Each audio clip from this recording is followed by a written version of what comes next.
While the 2022-2023 football season officially ends today on Super Bowl Sunday, for many sports betting fans, college hoops in February and March is one of the most exciting times in sports. Whether you love college hoops or just want to pad your bankroll heading into March Madness, we have the perfect special.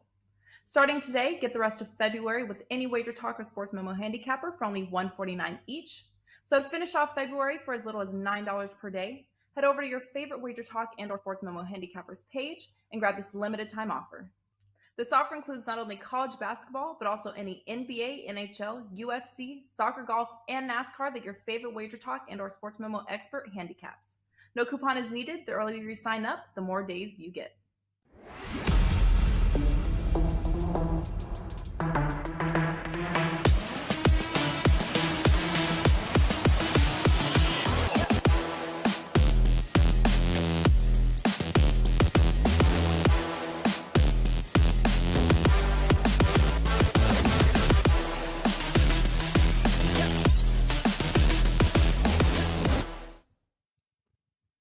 Hey guys, welcome back in. It is that time again. Hard to believe the NBA tip-off show is back because the association is back from a little reprieve. Plenty of games to go over here tonight. And of course, we'll find a few best bets along the way. And we will do it here in this final push to the end of the NBA regular season with three of the best from WagerTalk and Sports Memo, as Rob Vino in the house, as is Tony Mejia and Mr. Kabang, UCapper.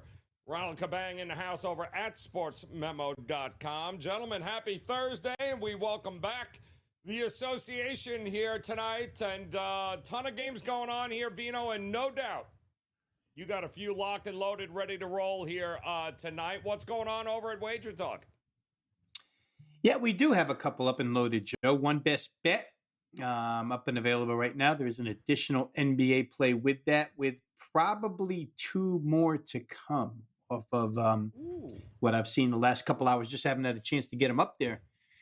Busy doing some shows here. College basketball also as well continues to do very, very well for me. I think 59-35 on the season right now. 3-2 night last night was nice. And there's a couple of college hoop plays up and available. So go ahead and visit wagertalk.com. I don't know how to break down the pricing because Steve Merrill isn't here to help me out. Yes. But I think you'll find something. Oh, I'd be remiss if I didn't mention that we have a play on the XFL Thursday night edition tonight. Ooh. Also, that is a 4% best bet. So go ahead and find whatever you like over at wagertalk.com. I love it. All right. Never without some football here. You got to love that. Plenty of hardwood action, both college and the NBA here tonight. Mejia, have you dabbled in both, one or the other? What's going on at WagerTalk? Yeah, man, both. We've got a 5% play up in college basketball. Let's move to 5-1 on the season on those. It's late night, so dabble in it. You have plenty of time. There's going to be some other plays in there. There's a plus package waiting on use for Illinois' Terrence Shannon. So I'll divulge that. If he plays, I'm on the Illini. If he doesn't, then I won't be. They're playing Northwestern, and I think it's a little fishy on that. Vegas went 5.5, 6. Given Northwestern has been very hot. But as far as the NBA goes, the 4% plays up. Got some other action in already. And my free play on the show is a client play. So I'm feeling in a giving mood with the NBA back. All excited about that. All right. Yeah, nothing like it. It's good having the association back on the card here tonight. Ronald Kabang over at sportsmemo.com. Certainly got a few games to choose from here tonight, my man. What do you got best bet-wise locked and loaded over at Sports Memo?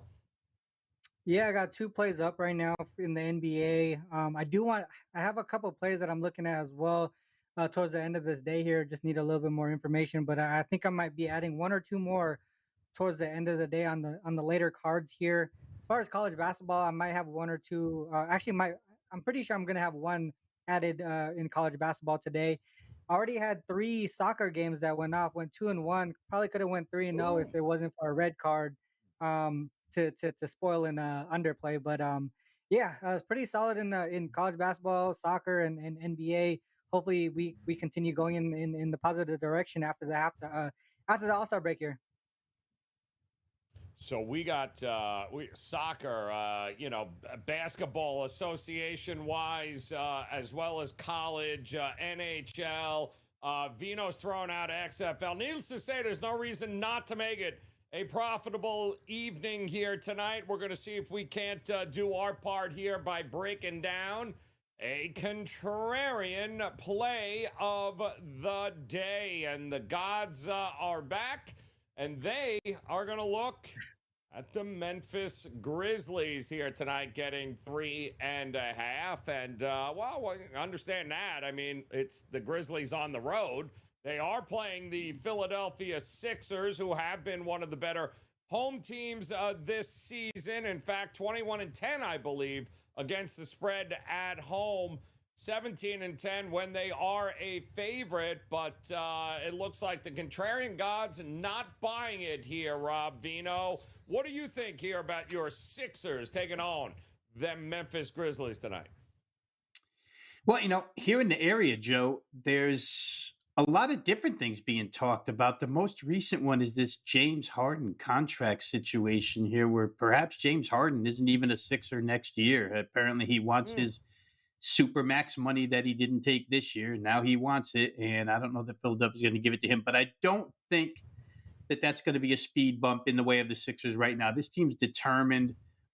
I was saying this to Ski earlier on his show, they almost feel like they're an afterthought here in the Eastern Conference, but I tell you what, they performed well at every single turn this year. Joel Embiid, bad foot, has really taken on the role of a determined leader here to forge ahead with this team. Harden looks as good as he's looked in the last 2 years. And without Steven Adams in the middle here, I find it hard to see how they're going to stop Joel Embiid from putting up another monster performance. I mean, for those of you who like to bet his PRA or PR or whatever you like to bet for his props, I would probably recommend Joel again here tonight. Jaren Jackson Jr., much more of a shot blocker than defender. So if Embiid winds up on the free throw line 13, 14 times, that's probably going to be an extra 13, 14 points. I don't know that I agree with the contrarians here, Joe. Just without Adams in the middle, they seem to be a different team. I know Ja Morant, again, popping off with some quotes about how I think he said he's going to protect his energy, whatever that means, protect your energy. But that's what he's looking forward to doing in the second half here. One more thing real quick that could be a little bit sneaky is they'll probably try DeAnthony Melton on Ja for a little bit here. And coming from Memphis and after having practiced against him for so long, maybe there's nobody better to defend Ja Morant than DeAnthony Melton. So we'll see. But I disagree with the contrarian tonight. Far be it from me to ever agree with them, but I feel like I have done that a lot recently. I'm going to go back to my original form and say, screw the contrarian gods. I'll play the Sixers. Why not? Welcome back there to Contrarian Gods. Avoiding the chalk here with the Sixers tonight there, Mejia. What do you think we get in this one? Yeah, maybe the gods think this line's a little short. I made it 4.5. It's 3.5. I go to Dylan Brooks and the fact that they were booing him in Memphis before the All-Star break, and he was saying, "Bring it on! I get booed every other, why not at home?" And they were booing him because he can't shoot. He's shooting 23% from the field, 15 from 65 from three-point range. So they really need Desmond Bane to be that second scorer, especially if Ja is going to tone it down a little bit. I definitely agree with Rob on the DeAnthony Melton point. It didn't work out in the earlier meeting, but I think better crack at it tonight. And then they added Jalen McDaniels. I think that was a nice pickup. We'll see if Dwayne Dedmon plays tonight. At this point, Doc Rivers is playing Paul Reed over Montrezl Harrell because Harrell's given them nothing. So I kind of actually agree with Doc's moves of late. I'm going to invite the contrarian gods over to my that's my dog party because I think that's a contrarian play based on how the line has moved. But I do not agree with them on this. I think Philly handles business in the primetime game. All right, we got 2 check marks for Philly here. Ronald Kabang. You know what happens, right? If you pick Philly, that means we're all running to the window to pick Memphis. So come on, man. Tell us, what do you think of this game here tonight? I hate the contrarian guys. Like I just hate them. Like every time I go against them, it's not good news. But I gotta agree with the guys here, man. Like Grizzlies offensively, man, they just been struggling.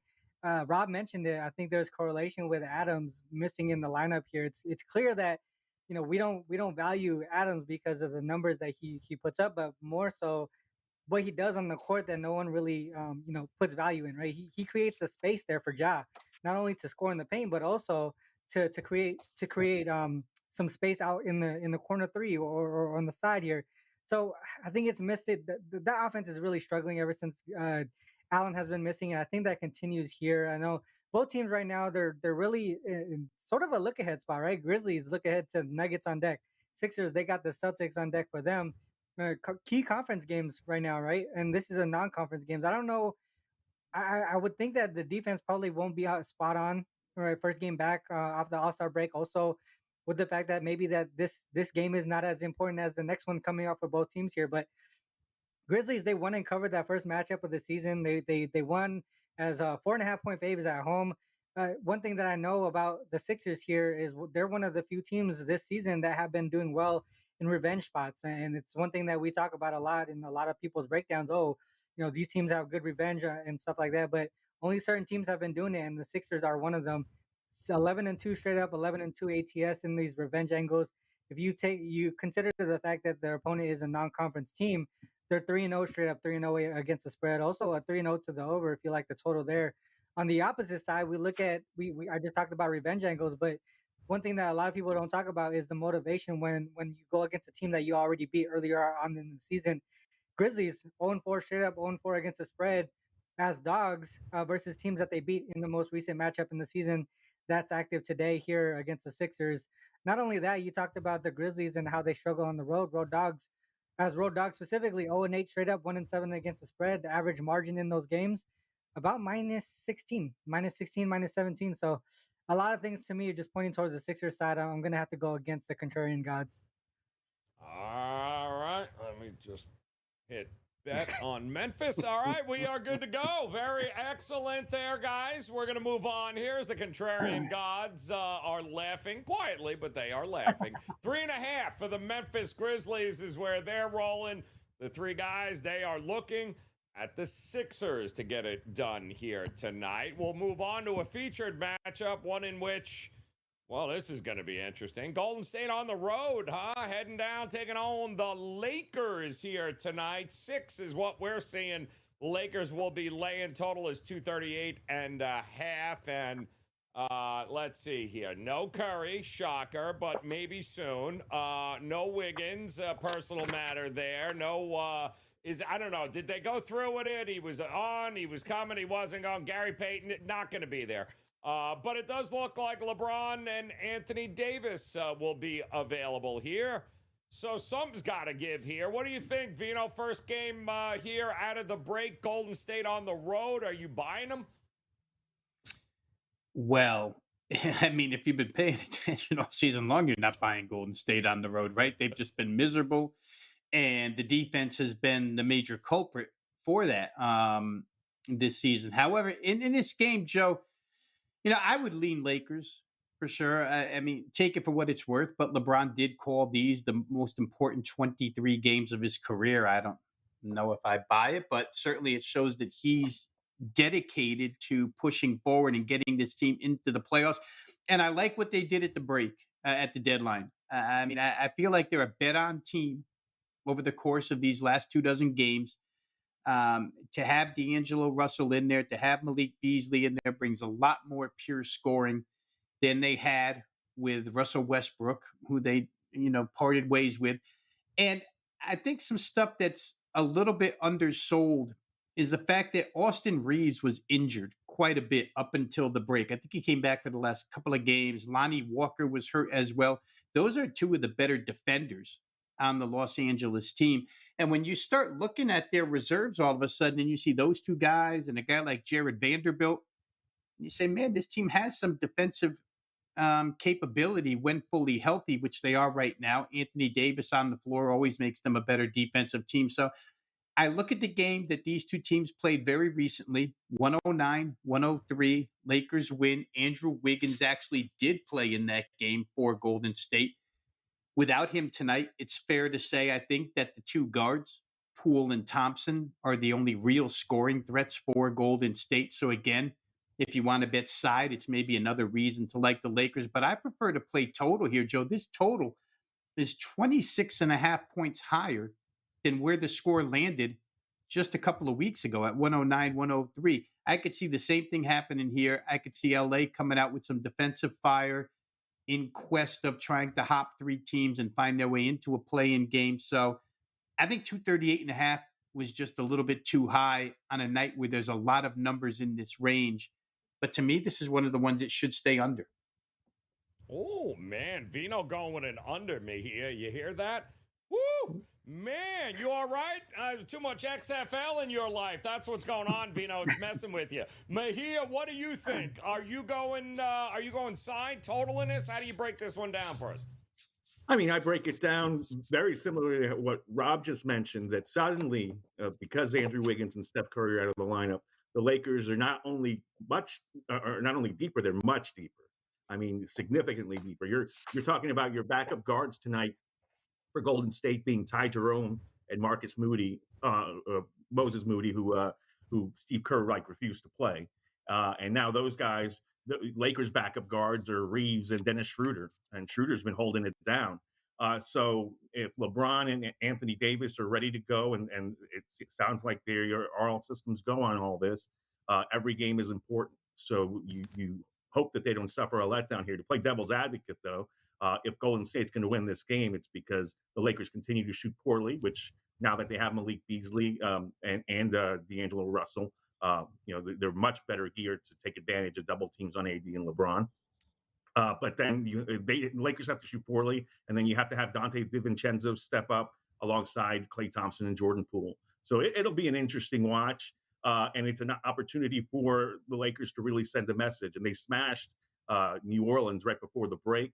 I think that they have an opportunity to come out and lay the hammer on the Warriors, who, by the way, play tomorrow night against the Rockets.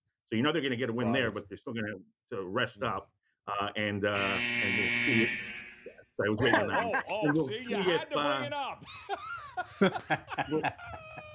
We'll see if Steve Kerr chooses to protect his veterans and make sure they have energy tomorrow to get that job done against Houston. By the way, I watched the Fly Slam Pajama doc again last night. I'd seen it before. What a great watch. Let's let the record show, Vino, the over-under 7.5 minutes before somebody got their ass buzzed because of the Houston Rockets hits here. Talk to me here, Ronald Kabang. It's been enough, right? You got to be a Rockets fan, but now we just throw fire on it. Talk to us here.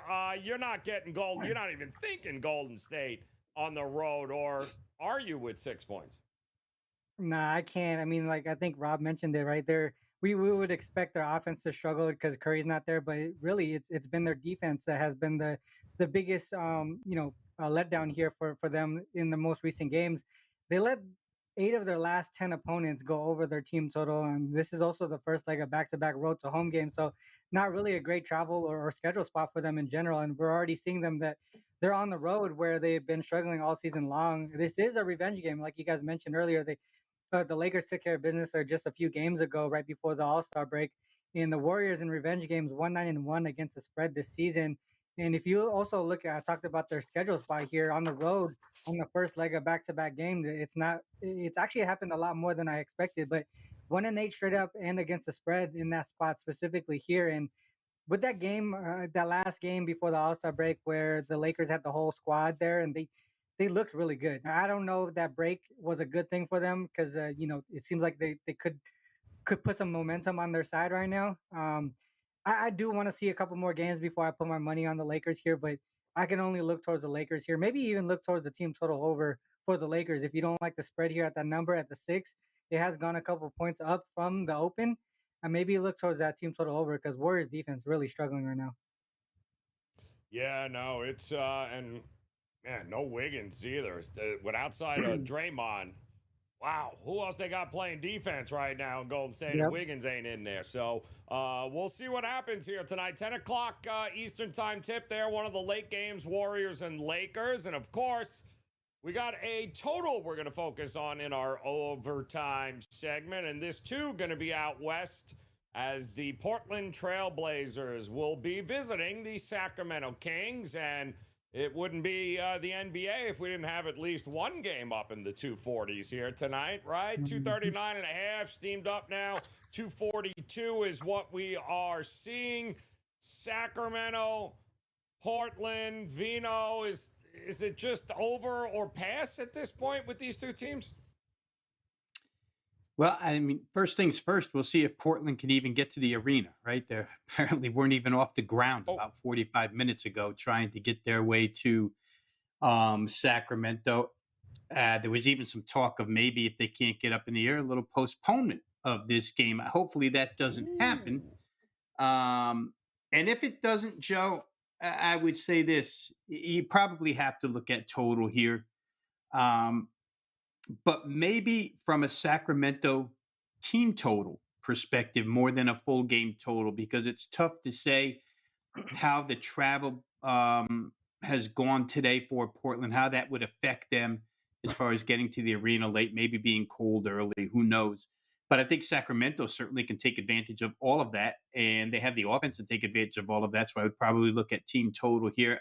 For the Kings, I think that they're probably a good second. I don't want to call it second half, shouldn't call it second half, but last 25 game fade, simply because of the position that they're in now. They now wear a bullseye on their chest, right? Teams that didn't take the Sacramento Kings seriously to start the season, now when they enter or when they host the Kings, they'll take them seriously. And I think it lends itself to some potential losses for the Kings here over the course of the next month or so. However, if you're the Kings, they still will play hard. Mike Brown has still made a big difference in this team, and they should still be looking to win winnable games to maintain one of the top 6 slots. I know they don't want to fall into a playing game. This becomes one of those winnable games. So if I were going to look at total here, Joe, that's the way I would go. I think Sacramento team total is probably the best, although now that Damian Lillard has proclaimed himself the best Blazer of all time, good thing probably Bill Walton likes him, and Maurice Lucas wasn't around to hear it, and Clyde Drexler probably likes him. I'm not saying Lillard isn't the best of all time, but to just self-proclaim yourself that with all the great Portland players ahead of him, a little different. I don't know if he shoots the way he shot at All-Star weekend, hopping off the plane here tonight. So I'm probably going to look Sacramento team total. I think you could look Sacramento in various ways, but for purpose of this segment, I would look Sacramento team total over. All right, Sacramento team total up and over here. Mejia, what are you thinking? Any way to back either of these teams to the under, or is it just over or not for you? So over is at 5 of 6 Sacramento games, and the over is hitting 5 of 7 Portland games. That said, I'll bring a little contrarian to the table. Sure, we'll take a shot at the under, because if you're Mike Brown, you want to make sure that your team watches Damian Lillard, to make sure he's the only guy that can beat you tonight. Jeremy Grant is back in the lineup after missing a couple of games with a concussion. We'll see if it takes him a while to get going. And they had a facelift right before the All-Star break. They've added Cam Reddish, Matisse Thybulle, Nasir Little is back in the mix. All those guys are defensive guys. So, and not having Anthony Simons, who's the second most reliable scorer next to Lillard when Grant's not out there, is going to be an issue. Not Yusuf Nurkic is also out. Good pick and roll player, and somebody that would help the overs cause, because he's a bad pick and roll defender. And then you have Sacramento coming off of the All-Star break. We'll see if there's any weary legs. We'll see if what Rob brought to the table throws off Portland's rhythm. They had multiple participants. Keegan Murray was in the rookie challenge, and De'Aaron Fox and Domantas Sabonis finally broke through and were all-stars, even though Fox was the only player not to score in the game, which featured like 309 million points. So, it's an interesting one, and definitely one Sacramento has to get, especially with teams breathing down their necks now, suddenly more loaded than they were a few weeks ago. It's tough there, Caban, because we don't know, right? We just don't know what we're going to get here. Probably not a whole lot of defense. The question is, will we get enough score? I mean, very little has to, we've talked about it a million times, right? Very little has to go wrong, and you ain't getting a 240. So what do you, I mean, what do you think about this one? First off, I just want to add that breaking news. Not, I don't know about breaking news, but Blazers now on the team plane heading off to Sacramento. Not sure. They're not 100% sure if they're going to be playing the game, if it's still on track to be played. But there's some notes that Jeremy Grant and Damian Lillard are both out. So that's going to shift the line a lot here from the 242 that we see now. But I mean, if you were able to catch that before the news here in the last minute or two, you probably got some good value here. It's probably going to drop a little bit. Even if they don't play, you'll get your money back. But if you did get the under 242, I think that's the spot to go. I've been talking about it on earlier shows. The under is the way to go here, in my opinion. There's just a big difference and big gap between the Blazers' home and road splits here. They score more, they allow more at home. They score less, they allow less on the road. And if we just look at them on the road specifically, 18 and 10 to the under on the road. If you include that they're playing a team with a winning record, 8-1 to the under here. The Kings, on the other hand, they are in a revenge spot here, and they're also 8-3-1 to the under in revenge games. And we talk about that 240 total. I think it's a huge number here because ever since I want to say mid-January point, I'm picking up a day here, January 18th. Since January 18th, totals of 240 or more are 22-3 to the under. It's just that threshold there where there was a whole bunch of games that hit over between December and January, and now we're starting to see that cluster of unders. And I think that it continues today. I mean, they're going to be off rhythm coming off of that plane today if they end up playing it. They're already off rhythm because of their roster, right? They're missing a few key guys there. On the Blazers side, Simons Nurkic has been out for a little bit. On the Kings side, I just don't know how much they can continue to be this dominant on the offensive side of the ball. Like and then the Blazers, they also brought in some defensive-minded players, and Matisse Thybulle is someone that comes to mind, a perimeter defender that I feel could have that length advantage against guys like Fox and stuff like that. So for me, I like the under. I did love it a lot at the 242. I don't know where that total is going to go now with that the more recent news, but well, it's at 237 right now and falling. Gotcha. So 237 and falling. The line is up to double digits, 10 on the news of Lillard being out, I am sure. But yeah, this thing is it is crashing as we speak here with Portland and Sacramento here. But good news is gives us another very big underdog to talk about here. Let's see who's barking tonight here, Robert. That's my dog. That's my dog. That's my dog. That's my dog.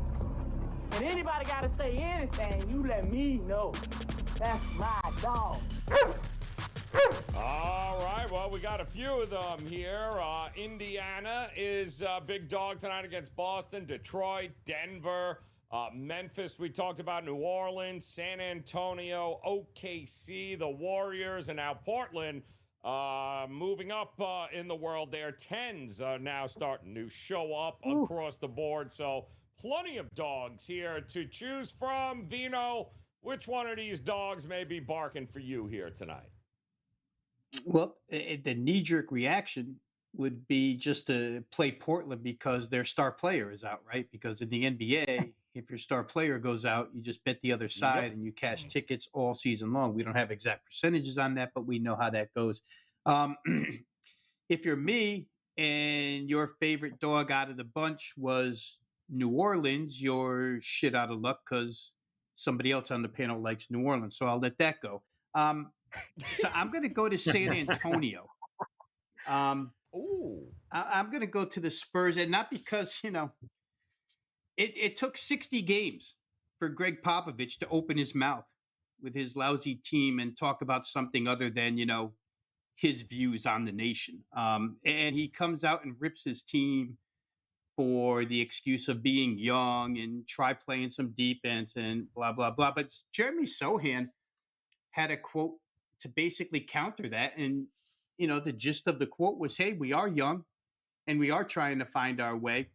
But the good news is they're trying to find their way against a team that's just a lousy favorite all season long. I mean, Luka and Kyrie or whatever, Dallas just does. They win games, but they just don't cover them, right? It's been an ongoing theme.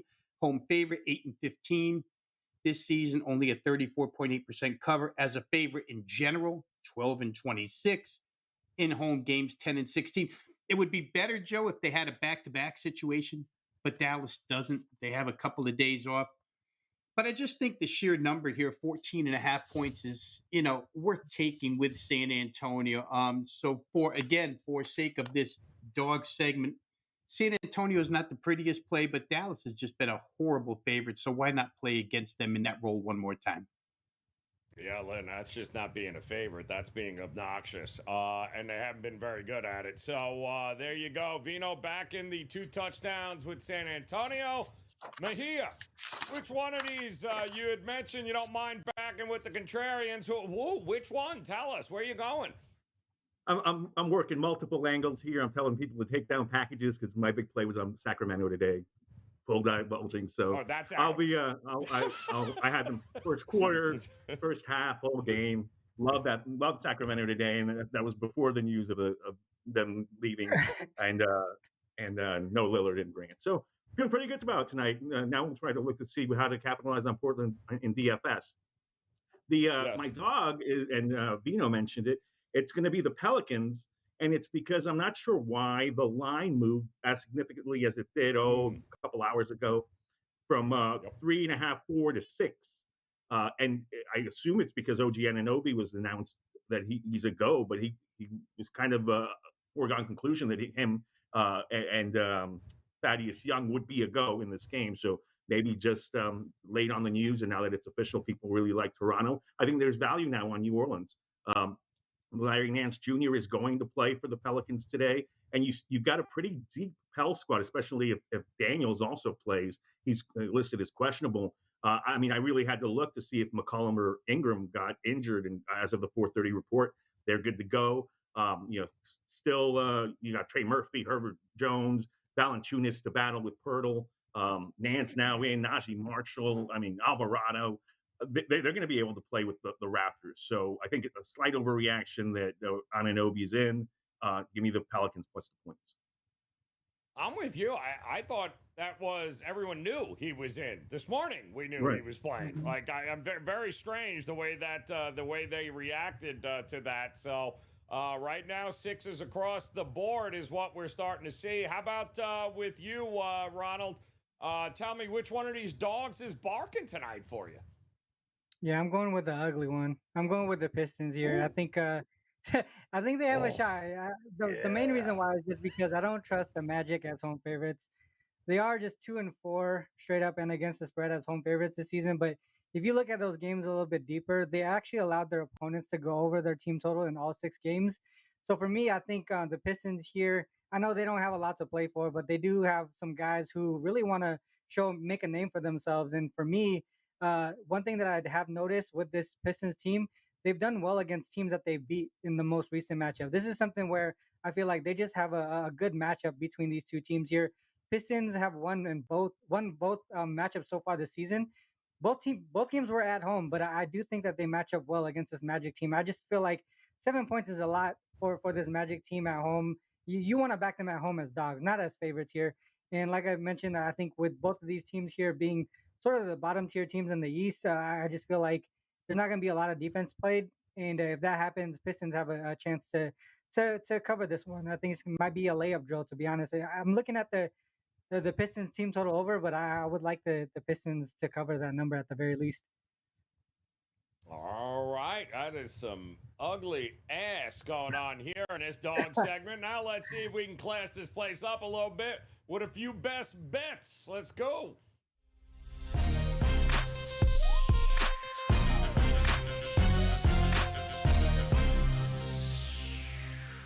All right, you guys know how it works. 60 seconds on the clock. Give us a best bet here of the games. Vino, start us off, my man. Where are you looking at here tonight? Yeah, I talked earlier, Joe, about how I thought the Lakers Golden State game would go under 238.5. But that still doesn't stop me from playing some form of over in that game. The over is going to be Jordan Poole, points and assists over 31.5. Since Steph Curry's been out of the lineup, the 5 games that he's been out of the lineup, Jordan Poole's exceeded this number 4 times. And you take Andrew Wiggins out of the lineup tonight, and where are his points and few assists going to go to? They got to go somewhere. It'll probably be split up between Clay and Jordan Poole, who are the 2 main scorers on the floor, but the number hasn't really been adjusted. I've been playing Jordan Poole over 31.5 points and assists for 4 games now, and it still sits at that number here, even without the presence of Andrew Wiggins. I think it's underpriced. I think he's the much better assist guard than is Klay Thompson. So, Draymond will get his assist, but give me Jordan Poole up and over 31.5 points and assists tonight. All right. Liking Poole to go get his here tonight. Lakers, Warriors. Mejia, how about you, man? Which one of these games you looking at tonight?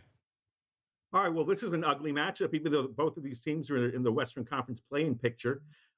Oklahoma City battles the Utah Jazz in Salt Lake City, and I'm going to take the Thunder. It's been a popular bet. They were +3. Now they're even favored in some spots, although mostly they're +1 or a pick 'em.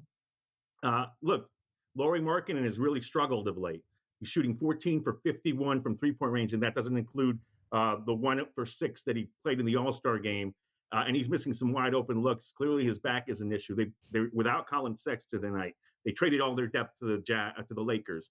At this point, the Jazz are in on the tank job that we thought we were going to get from them at the start of the season. Shai Gilgeous-Alexander on a tear. They just got Jeremiah Robinson-Earl back. I think the fact that the Jazz had to sign 2 10-day players to out their backcourt over the next week, guys that we know, and Chris Dunn and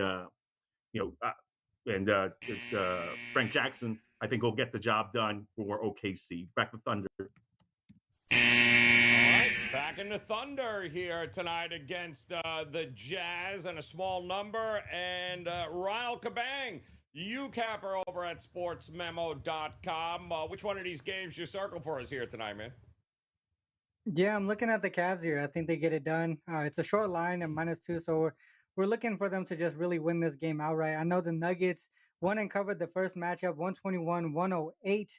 But the Nuggets really they struggle on the road a lot more than they do at home. 27-4 straight up at home versus 14-4 on the road. Average margin between road and home is -15.9 points for the road, the net rating. So for me, I feel like the struggle on the road is so apparent. Another thing to mention, 0-5 straight up and against 1-4 against the spread on the road versus teams with a winning record of 60% or more. On the opposite side, the Cavs 7-1 straight up, 6-2 ATS as favorites versus non-conference teams with a winning record. They play up to their opponent average margin there, +11.4. Cavs 5-0 straight up and against the spread versus as favorites versus teams with a better record as well. Give me the Cavs here. I think they get it done. Cleveland Cavs tonight taking on the Denver Nuggets. And to recap one more time for you guys, we got Vino looking at San Antonio for his dog. He's going to go with Jordan Poole, though, up and over those 31.5 points and assists tonight as they take on the Lakers. Mejia likes New Orleans. Doesn't understand the line move. It isn't a bit head-scratching there. He'll take the 6 against Toronto, but OKC getting a point here in Utah is his best bets. And capper Ronald Kabang going with Detroit +7 for his dog. But he's going to take it with the Cleveland Cavaliers at home hosting those Nuggets here tonight. He'll lay the 2.5. While the contrarian gods, they are back and they are looking at the Memphis Grizzlies +3.5 on the road against the Sixers. And if you head over to WagerTalk.com, that's where you'll find Rob Vino and Tony Mejia. Best bets locked and loaded across the sports betting landscape here tonight. Visit their pages over at WagerTalk.com. And, of course, Mr. Kabang, Ronald Kabang, capper over at SportsMemo.com. He, too, a couple NBA, couple of college, a little something for everybody here tonight, guys. Visit capper over at SportsMemo.com and get Vino and Mejia over at WagerTalk.com. All right, that'll do it for us. Obviously, NBA is back now. It is full steam ahead. Finish up the regular season, get to the playoffs. A lot of basketball still to be played. Come back and join us. We'll get you ready for the weekend tomorrow. But until then, on behalf of Ronald Kabang, Tony Mejia, and Rob Vino, we appreciate the time, guys. Best of luck with all your plays tonight. We'll talk to you again soon. Good luck.